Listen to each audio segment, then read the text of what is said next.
Alhamdulillah, salatu wassalamu ala rasulillah. La hawla wa la quwwata illa billah. Ada pertanyaan? Apakah masih dianggap sahabat mukmin, yaitu orang yang terpaksa membantu orang kafir dalam perang Badar karena menolak hijrah? Iya, makanya kan ada hukum khusus dan turun ayat kan, mencela orang-orang yang tidak mau hijrah. Karena ketika perang Badar mau nggak mau, ya ketika nggak mau hijrah, nggak mungkin dia mengatakan saya musyrik, mati lah pasti ya. Nah, tentu menyembunyikan keislaman banyak sekali kan. Nah, terjadilah perang Badar, ya perang antara Mekah dan Madinah. Nah, beberapa kaum muslimin yang sudah masuk Islam ini kok masih di Mekah, mau nggak mau terpaksa ikut perang.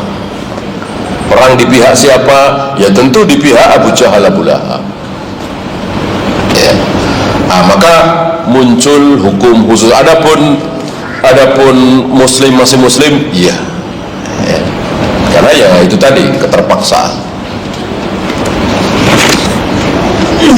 Benarkah kita akan diazab disebabkan kita tidak mau menasihati teman yang bermaksiat? Tergantung posisi kita ya. Kalau teman itu sikoh sama kita, lebih rendah dari kita, sering nanya ke kita, betul ya.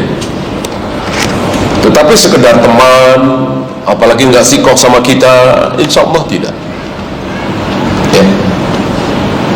Karena insya Allah kita tidak akan ditanya bagaimana agama teman kita, tetangga kita, dan seterusnya. Kita hanya akan ditanya oleh Allah, ku anfusakum wa ahlikum nar, istri dan anak kita. Kita akan ditanya oleh Allah tentang agama istri dan anak kita. Adapun teman, tidak. Ketika kita berhasil mengajak teman kita untuk ikut sunnah, manhaj, akidah, itu bagus sekali, tapi tidak wajib. Untuk mendidik anak istri, bagaimana metode yang perlu diajarkan antara tauhid dan ilmu lainnya? Tentu tauhid yang pertama. Jangan sampai lupa bahwa ketika Nabi bertemu dengan seorang budak perempuan, itu yang diajarkan pertama kali oleh Nabi, yang ditanyakan oleh Nabi, ngetes itu tentang tauhid, yaitu aina Allah, di mana Allah berada, bagian dari tauhid. Mengenal Allah, sifat-sifat Allah. Maka ini pelajaran besar bagi kita untuk mengajarkan tauhid kepada anak-anak kita dari TK, SD. Sesuatu yang barangkali selama ini luput dari guru-guru kita, orang tua kita. Dikiranya kalau anak-anak itu ya awalnya wudu gitu. Habis wudu sholat. Masalah tauhid nanti kalau udah besar. Tentu tidak seperti itu. Coba antum camkan ucapan Nabi, idza sa'alta fas'alillah wa idza sta'anta fasta'in billah. Jika engkau minta, mintalah kepada Allah saja. Jika engkau mohon pertolongan, mohonlah pertolongan kepada Allah saja. Dan seterusnya lumayan panjang. Itu Nabi ajarkan kepada siapa? Masih ingat? Iya, seorang bocah 7 tahun atau mungkin 8 tahun, Ibnu Abbas. Pada saat Nabi wafatkan, Ibnu Abbas 10 tahun. Berarti waktu itu mungkin 8 tahun, mungkin 7 tahun, mungkin 6 tahun. Kecil sekali, tapi diajarkan sesuatu yang luar biasa. Seandainya manusia sejagat, sebumi bersepakat mau mencelakakan engkau, nggak akan sanggup, nggak akan sanggup ya. kecuali dengan apa yang telah Allah tulis di Lauh Mahfuz. Ini kan akidah yang luar biasa, keyakinan yang luar biasa, yang orang dewasa saja kadang-kadang lupa seperti ini. Ya jangankan sepenuh bumi ya manusia, ya orang se-RT saja merasa oh pasti habis kita karena kita dimusuhi orang se-RT, padahal cuma se-RT doang ya. Nah, ini luar biasa ajaran Nabi yang sangat luar biasa, akidah yang sangat besar diajarkan kepada seorang bocah 7 tahun 8 tahun. Mestinya seperti itu kita tanamkan kepada anak-anak kita. Ya tentu tidak ada salahnya sekalian kita ajarkan tata cara wudu, tayamum, sholat, ya kan?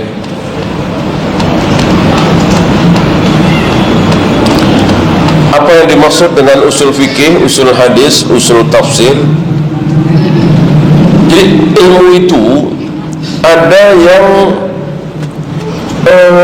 ketika kita mengetahui ilmu itu, ya itulah satu ilmu. Bisa menjawab satu pertanyaan ya. Misalnya babi haram, ya udah satu pertanyaan, apakah babi haram? Ya babi haram gitu. Nah ada ilmu yang bisa menjawab 100 pertanyaan dengan ilmu itu gitu ya.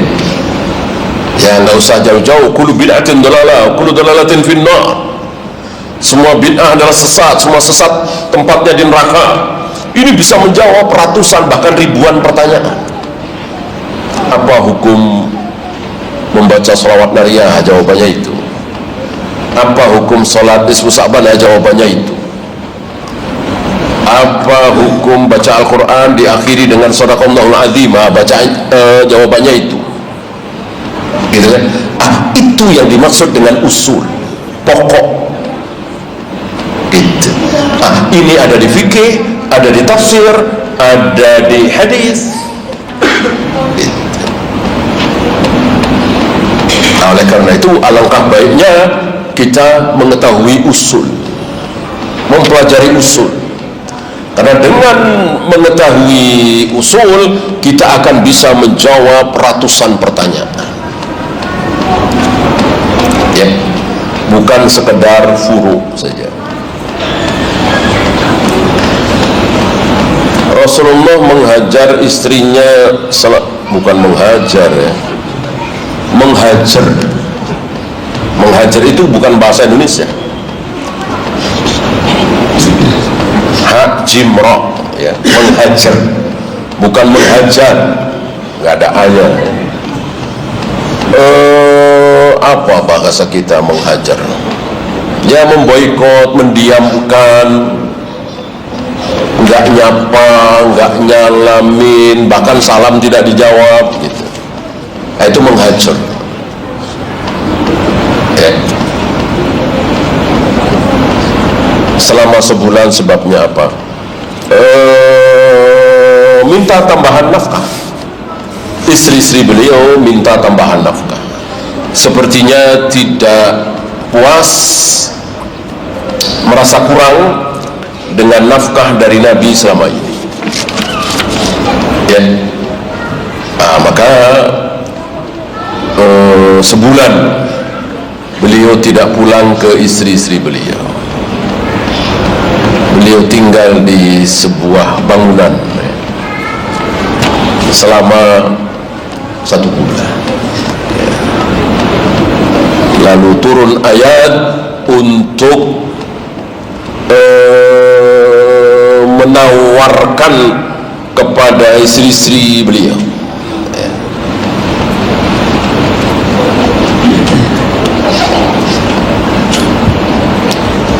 Intinya pilih dunia apa akhirat.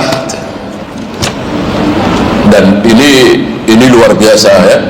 Terjadi sesuatu pada diri istri-istri Nabi. Yang paling nyata adalah Aisyah ya. Kan di situ ada ancaman bahwa beliau akan menceraikan istri-istrinya. Disinilah Abu Bakar dan Umar, terutama Umar ya, yang paling ketakutan ya, dan marah besar kepada putrinya Hafsah, istri Nabi, dan menyadarkan Hafsah, kira-kira kalau bukan karena aku, Rasulullah tidak akan menikahimu, kira-kira begitu, direndahkan. Agar apa? Agar dia tidak merasa tinggi.